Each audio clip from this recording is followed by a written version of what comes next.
સરોવર માત્ર કાગળ પર આઝાદીના અમૃત મહોત્સવ હેઠળ શરૂ થયેલી અમૃત સરોવર યોજના પાણી સંગ્રહ અને ગ્રામ વિકાસનું પ્રતીક બનવાની હતી, પરંતુ બોટાદ જિલ્લાના ગઢડા તાલુકાના નિગાળા ગામમાં આ યોજના આજે તંત્રની બેદરકારીનો જીવતો દાખલો બની છે। 2023માં ધામધૂમથી ખાતમુહૂર્ત થયું, તકતી લાગી, પણ વિકાસ ક્યાં? આજે અમૃત સરોવર બાવળના ઝુંડમાં ગુમ થઈ ગયું છે।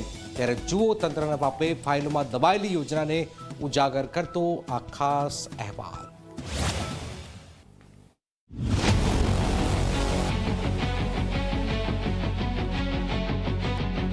આ દ્રશ્યો જુઓ। આ છે બોટાદ જિલ્લાના ગઢડા તાલુકાના નિગાળા ગામનું અમૃત સરોવર। પણ સરોવર કહીએ કે જંગલ, એ ઓળખવું પણ મુશ્કેલ છે। તળાવની અંદર અને આજુબાજુ બાવળના ઝૂંડ એટલા ઘન છે કે પાણી તો દૂર, તળાવ પણ નજરે પડતું નથી।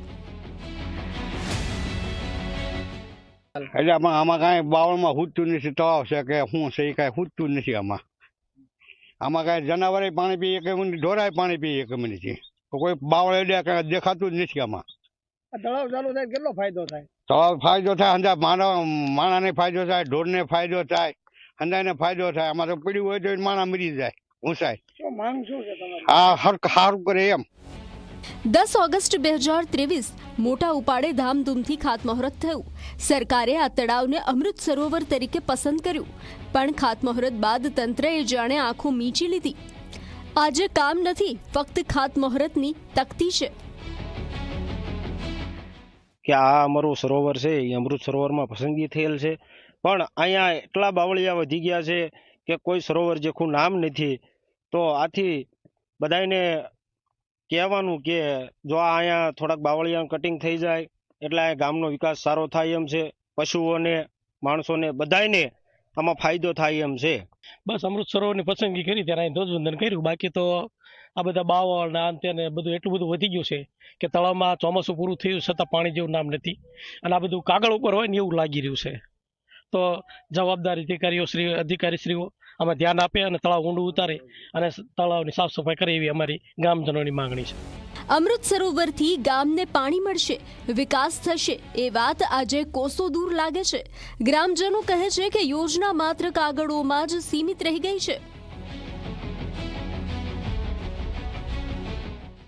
જો તળાવ ઊંડું કરવામાં આવે તો વન્ય પ્રાણીઓને ખૂબ લાભ થાય છે, ગામને આજુબાજુના લાભ થાય, ખેતીવાડીને પણ લાભ થાય।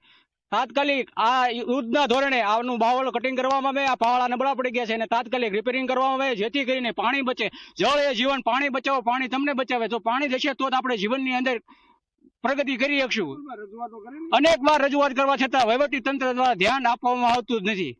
તો તાત્કાલિક આ ધોરણે આનું નિરાકરણ આવવામાં આવે। હાવ એટલે હાવ અત્યારે શિયાળો છતાં પાણી અંદર તમને બતાતું નથી। મીડિયા ખાસ નોંધ લીધી છે। તમામ મીડિયાનો હું આભાર માનું છું।